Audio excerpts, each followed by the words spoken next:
Hello. Happy birthday sa tatay ko. Tingnan niyo yung tatay ko nang dumating ako. Ang lungkot ng tatay ko. Wala siyang kasama.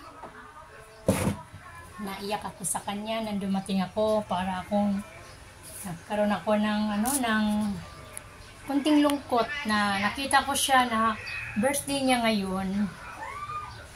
Pero mahirap pala kapag ikaw ay may edad na, matanda na. Kung sino lang yung makaalala sa'yo, yun na ang pupunta. Diba? Naiyak ako kasi nung dumating ako, siya lang mag-isa. Siguro kung kasama ko siya palagi, napaghandaan ko siya. Malayo kasi. Nasa Malabon ako.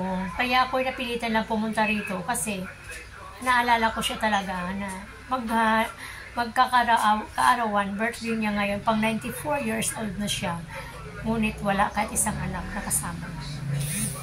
Kaya heto ako, nagpunta ako rito para ngayong tatay ko, makasama ko man lang ng mga ilang oras. Yan ang tatay ko, guys. Yan ang tatay ko. Ayan tatay ko, guys. Ayan tatay ko. Ayan. 94 years old na, birthday niya ngayon. Happy birthday, tatay. Happy birthday, tatay. Happy birthday, happy birthday. Happy birthday, tatay. Love you, tatay.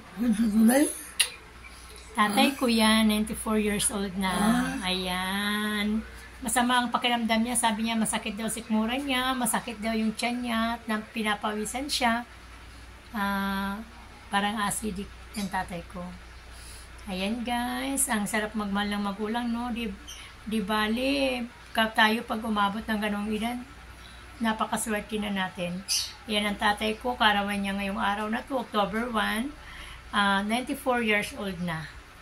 Yan ang tatay ko. Mamaya-maya maghahanda ako kahit papaano, konti lang para sa aming pananghalian dito.